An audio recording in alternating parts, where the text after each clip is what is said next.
दुसरं असं की हा प्रश्न मी दुसरं कुणाला किंवा ज्यांचं शिक्षण नाही अशा नेत्यांसाठी माझा प्रश्न जे सुशिक्षित मराठी आहे, जे मुख्यमंत्री झालेले आहेत, मंत्री झालेले आहेत, खासदार झालेले आहेत, त्यांना आरक्षण म्हणजे काय कसं करताय त्यांच्यासाठी ही विनंती करतो. आपण लक्षात घ्या, त्यावेळेला 50% रिझर्वेशन होतं, 50% ओपन होतं.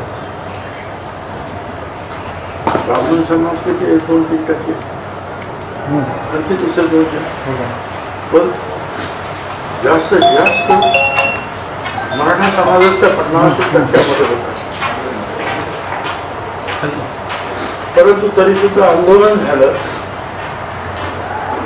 आणि मोदी साहेबांनी मग महाराष्ट्रापासून गुजरात हरियाणापर्यंत 10% जे आर्थिक दृष्ट्या शैक्षणिक दृष्ट्या मागास आहे, परंतु सामाजिक दृष्ट्या मागास नाही अशांसाठी 10% आरक्षण दिलं.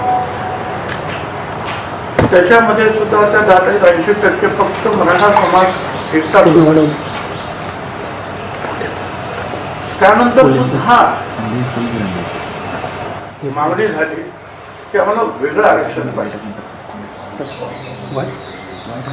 आता केवळ मराठा समाजाला पुन्हा 10% आरक्षण दिलं गेलेलं आहे. आता तरी सुद्धा हा सगळा मराठा समाजाला ओबीसी ह्या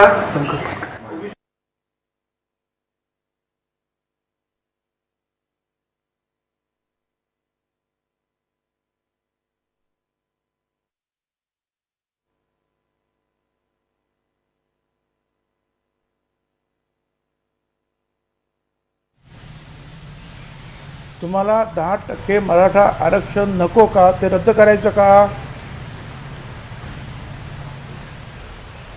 ते रद्द झालं तर EWS मध्ये तुम्ही 80-90% असता, तेही तुम्हाला नकोच का?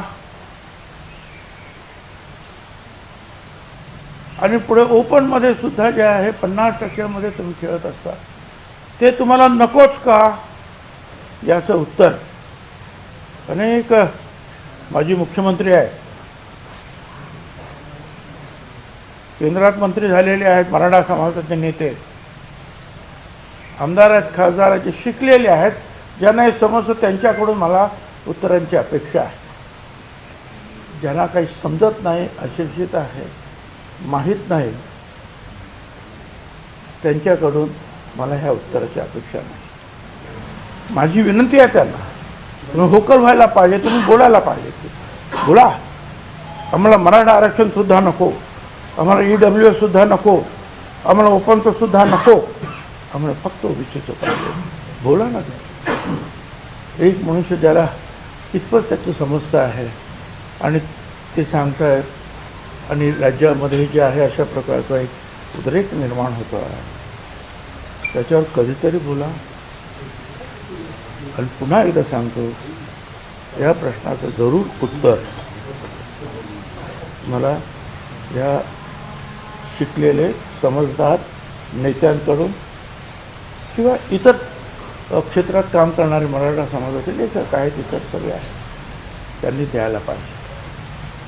की तुमचं मराठा आरक्षण नको, तुम्हाला EWS नको, तुम्हाला ओपनचं नको, तुम्हाला मराठा समाजात फक्त ओबीसीचं आरक्षण पाहिजे. आणि ते कशासाठी पाहिजे आहे त्यांना? तर गाव पातळीवर काही सरपंच होतात, कुठे जिल्हा परिषदेला एखाद दुसरं निवडून येतं, ते पण ठरवतो कोण? तिथला मराठा समाजच ठरवतो. आज सुद्धा की कोणाला पुढे न्यायचं ते. बाकी तर पुढे अनेक जिल्हा परिषदा, आमदारकी, अनेक मंत्री, अनेक संस्था ह्या तुमच्याकडेच आहे.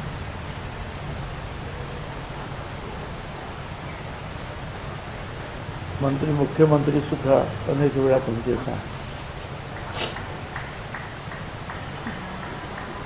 मग अशा वेळेला फक्त काही प्रमाणामध्ये लहान लहान समाजाचे लोक ग्रामपंचायत किंवा पंचायती समितीमध्ये येणार आहेत. त्यासाठी तुम्हाला बाकीचे सगळे सवलती सोडायच्या आहेत का? तुम्हाला राजकारणामध्ये भरपूर अगोदरच मिळालेला आहे, मिळणारच आहे. मुद्दा मुलांच्या शिक्षणाचा, नोकऱ्यांचा आहे.